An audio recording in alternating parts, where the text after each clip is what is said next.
My name's Amy Leverton and I'm the owner and founder of Denim Dudes. In 2020, I interviewed inspiring designers and small business owners in the LA denim community. At the time, I was like, I'm alone and I have no work. One, I'm just wanting to know what everyone is doing out of curiosity and also camaraderie. And then two, I just feel like there are lessons to be learned. And we decided to start interviewing people. The major takeaway thus far has been that no one has found this easy, and even the people that we were kind of like, this could be a hopeful story, it's not been. And the thing that all of these people have in common is that they are small businesses or they are individuals, and that's been the most heartbreaking thing to see, the lack of support and the lack of help for a lot of these small companies and small businesses, and how, you know, it's taken a miracle to keep a lot of these people going. The common factors that came out of this, and the hope, I guess, was people's passion. I think everyone who works in denim in the creative industries, what drives them, what comes from within, gets taken over by the fashion system or by finances or by capitalism or by this crazy fashion structure that we have created and logistics that have got nothing to do with why they started the brand. And every single person talks about going back to what started this whole ball rolling and having this moment of peace and quiet to be able to think and to be able to breathe and to be able to consider what's next. And every single one said, I just want to do what I want to do. You know, Jemma was a good example. She started this business 10 years ago, and you're young, you're inspired, you're passionate, you're making things on your kitchen table, and then you're like, okay, how do I do this? Showrooms, trade shows, seasons, wholesale. Suddenly the fashion industry comes at you and pulls you and pushes you in different directions. And when you're a young fledgling brand, you just go along with it. This is the system, this is what I need to do.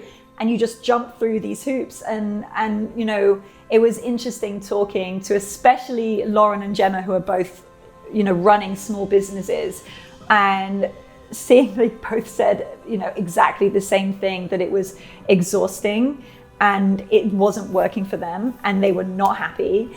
And COVID came along and suddenly they had time to really reflect on why they started the businesses in the first place, which was passion, which was love, which was, you know, an unstoppable, like there was something in me. Everyone said that there's something in me that I want to get out. And so they were able to kind of reconnect to that initial thought process and that initial inspiration and think, well, the worst happened and everything stopped. So I was able to have the luxury of thinking about, is this what I want? Am I running this the way I would like to? Are there changes that I can make? I think we have built an industry, we've built a system that has fallen like a, you know, house of cards. In my opinion, that's been a positive.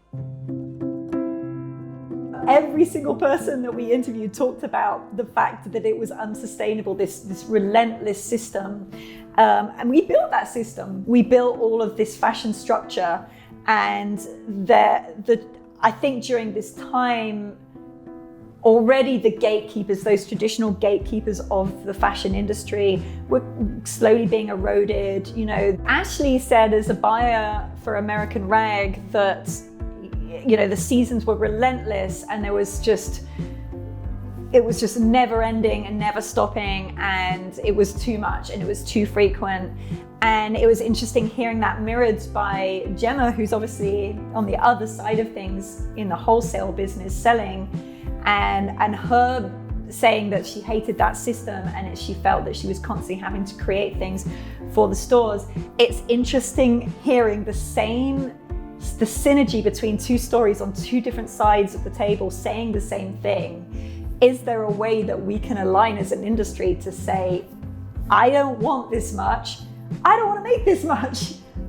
Hey, eureka.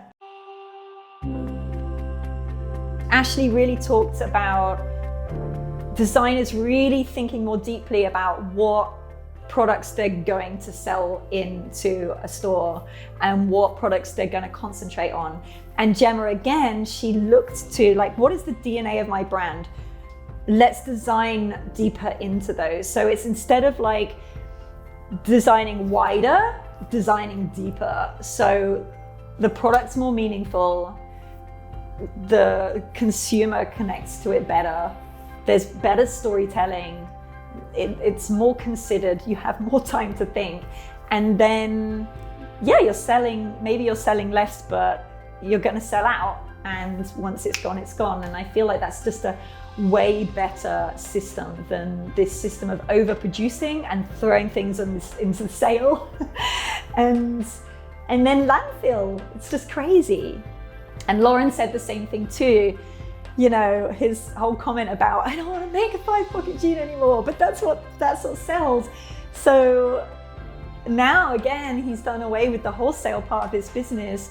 He can lean into his creativity, and then maybe he will make less jeans, but they'll be more individual and they'll really resonate deeper with a customer base, and something really new might spring from this. Saku was an interesting example because he said he had a really bad 2019, and he literally says the words, I had nothing to lose. And I think 2020 has been really interesting because now I think everyone can resonate with that. It's just like, oh yeah, no one has anything to lose. And then once you don't have anything to lose and you have time to think about what's really important, yeah, you design different stuff, you make different stuff, you create a different brand. Suddenly, when we weren't seeing each other in person, online was our only outlet of communication, or our only, conduit of communication during this time. And it was really interesting hearing from Saku. He actually, during 2020, was our kind of success story of intentionally finding a space in order to better communicate and show his garments and sell his garments online. Jemma's another really good example of that. You know, it was making teas, tie-dyeing them in her garden, sharing that on Instagram, sharing her stories, sharing what she's doing. That storytelling and that connection keeps the brand alive and keeps it front and center in people's minds. What the internet has done that is positive is it has given the individual a direct voice to people who want to see that stuff. So you can find what you want to see out there, and as an individual, as a creative, you can find customers. And this whole stupid system that we created is sort of all disappearing, and the creative is able to talk to the customer almost one-on-one, in some cases literally one-on-one, and vice versa.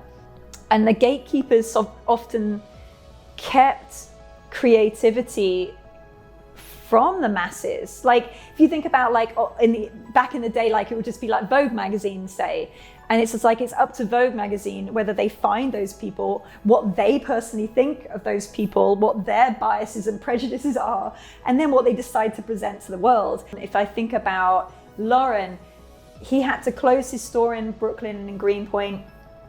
He had to let go his staff. He had to stop his brand.